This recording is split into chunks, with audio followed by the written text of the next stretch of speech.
رمضان کا عشرہ مغفرت۔ خوش قسمت ہیں وہ لوگ جو اس ماہ میں زیادہ سے زیادہ نیکیاں سمیٹ کر اللہ رب العزت کی رضا اور خوشنودی حاصل کرنے میں کامیاب و کامران ہو رہے ہیں۔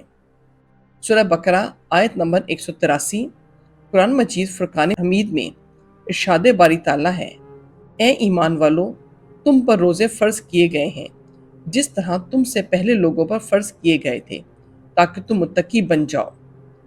خالق کائنات اللہ عز و جل نے روزوں کی فرضیت کا مقصد بتاتے ہوئے فرمایا تاکہ تم متقی بن جاؤ۔ رمضان المبارک کے عشرہ مغفرت کا آغاز ہو چکا ہے جو کہ اپنے اندر پہلے سے زیادہ اجر و ثواب سموئے ہوئے ہیں۔ رمضان المبارک وہ مہینہ ہے جس میں نفل نماز کا ثواب فرض کے برابر اور فرض کا ثواب 70 گنا تک بڑھا دیا جاتا ہے۔ نہ جانے آئندہ سال اس مبارک ماہ کے ایام ہمیں نصیب ہوں یا نہ ہوں، ہمیں ان ایام میں زیادہ سے زیادہ عبادت اور توبہ و استغفار کرنا چاہیے۔ حضرت موسیٰ کلیم اللہ رب العزت سے ہم کلام ہوتے ہیں، زمان و مکان اور راز و نیاز کی باتیں ہوتی۔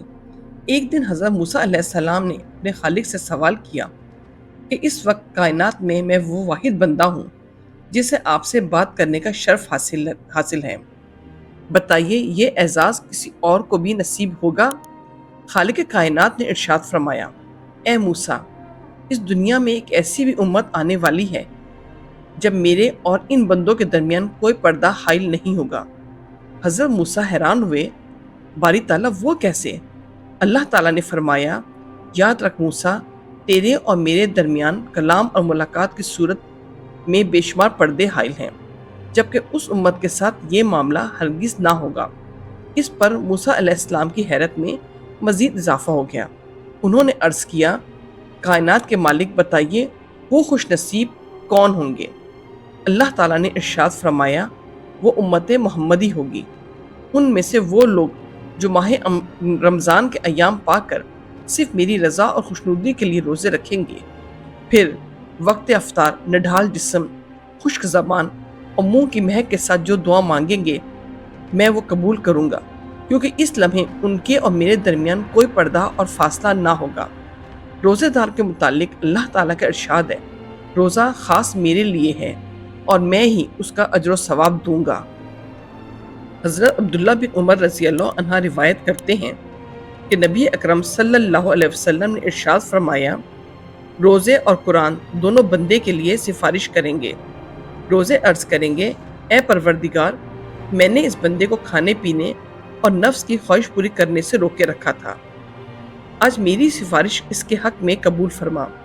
اور قرآن کہے گا: میں نے اس بندے کو رات کو سونے اور آرام کرنے سے روکے رکھا تھا، آج اس کے حق میں میری سفارش قبول فرما۔ چنانچہ روزہ اور قرآن دونوں کی سفارش بندے کے حق میں قبول فرمائی جائے گی۔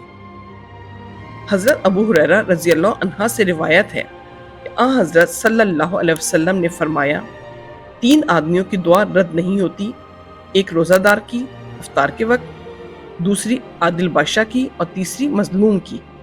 حضرت سہل بن سعد سعدی رضی اللہ عنہ سے روایت ہے کہ سرکار دو عالم صلی اللہ علیہ وسلم کا فرمان عظیم ہے کہ جنت کے دروازوں میں ایک خاص دروازہ ہے جس کو باب الریان کہا جاتا ہے۔ اس دروازے سے قیامت کے دن صرف روزہ داروں کا داخلہ ہوگا، ان کے سوا کوئی اس دروازے سے داخل نہیں ہو سکے گا۔ اس دن پکارا جائے گا کہ کدھر ہیں وہ بندے جو اللہ کے لیے روزہ رکھا کرتے تھے اور بھوک پیاس کی تکلیف اٹھایا کرتے تھے؟ وہ اس پکار پر چل پڑیں گے۔ جب روزہ دار اس دروازے سے جنت میں پہنچ جائیں گے تو یہ دروازہ بند کر دیا جائے گا، پھر کسی کا اس سے داخلہ نہیں ہو سکے گا۔ ریان کے لغوی معنی ہیں پورا سیراب۔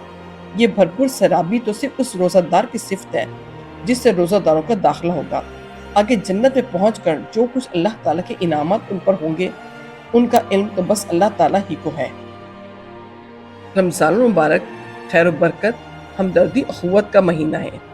اس ماہ کی راتوں میں اللہ تعالیٰ کی جانب سے 3 مرتبہ اعلان کیا جاتا ہے کہ کوئی ہے توبہ کرنے والا جس کی میں توبہ قبول کروں، کوئی ہے مانگنے والا مجھ سے تو میں اس کو دوں، کوئی ہے معافی مانگنے والا تو اس کو معاف کر دوں۔